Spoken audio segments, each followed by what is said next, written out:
Asalaamu calaykum guys, soo dhawaada. Maanta waxaan baranaynaa markuu kaa xirmo misne WhatsApp-kaaga codka aad duubi karin, aad diri karin message-yo, aad diri karin video, aad diri karin sawiraan, sidii habka ku hagaagsan lahayd, aad ku cilad bixin lahayd ayaan baranaynaa caawa. WhatsApp-ka waaya, WhatsApp-ka ayay ku socotaa. Soo dhawaada guys, isla socod wanaagsan xagga intaba. Waxaa ogaanaynaa habka loo hagaajiyo WhatsApp-ka markuu cilad ka noqdo. First waa soo qaadaysaa WhatsApp-kaaga, 3 mar ayaa wareejinaysaa, bartaas ayaa dhiganaysaa, kadib waa riixaysaa, waxaa ku dhufanaysaa app information. App information ayaa laga wadaa. App information ayaa ku dhufanaysaa.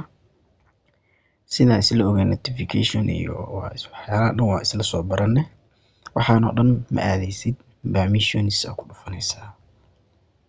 Marka ku dhufato, waxaad furanaysaa hadduu kaa xiran yahay call-ka ayaa furanaysaa. Hadda anigu ii furan yahay, tusaale ahaan ayaan ku tusinaa. Hadduu adiga kaa yahay do not allow, waxaad geysanaysaa dhibicda qaybta sare mise qaybta kore.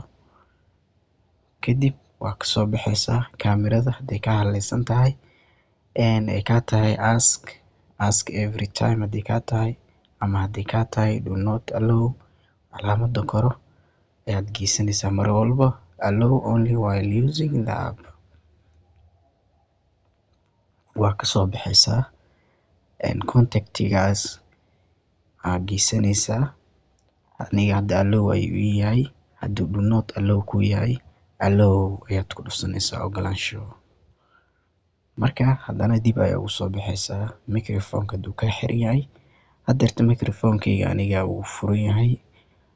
App-kan waxaa lagu ogolaan karaa kaliya markaad isticmaalayso. Marka adiga ask every time hadduu kaa yahay, do not allow hadduu kaa yahay, mise hadduu kaa yahay labada mid, waxaad geysanaysaa mar iyo labana waxaad geysanaysaa allow only while using the app ayaa geysanaysaa. Hadda okay oo ku fadhisaa, waa ka soo bixi. Marka anytime hadda marka oo kaleeto ay kaa xiran yihiin sawiraanta inaad dirto, inaad diri karin, yacni video inaad qof kale u dirto u diri karin, waxaad samaynaysaa halkan ayaa ku dhufanaysaa. Haddeerta anigu waa sax ay yihiin. Always allow all, dhammaan mar walba waa mar kuwan cayiman oo shaqaynayo. Maba shaqaynayo hadduu ku yahay do not allow, bas wax cayiman oo ku shaqaynayo hadday ku yihiin, mar walba waxaa ku dhufanaysaa allow.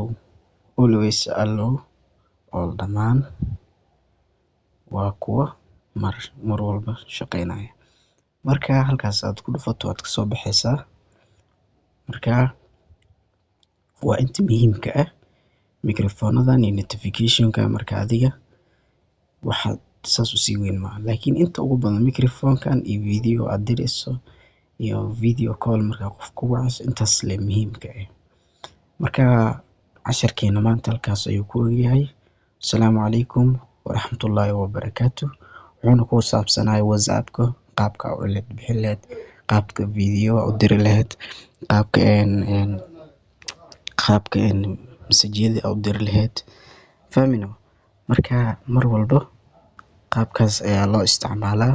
Guys, teeda kaleeto waa ugu fadhiiseen ciwaankeyga wuu cusub yahay, saaid u cusub yahay. Wallaahi bilaahi tallaahi aad iyo aad u hooseeya. Kor loo qaado. Aniga dhex arka halkaas follow-giina iyo waxyaalo riyooni dee lagu cuno saara. Ciwaankeyga lagu fadhiisanay guys, kor loo qaado inshallah. Waa idin salaamay. Calaykum salaam. Salaam ka soo go'day ka shiilaabta. Dhammaantiin waad mahadsantihiin. Asalaamu calaykum waraxmatullaahi wabarakaatuh.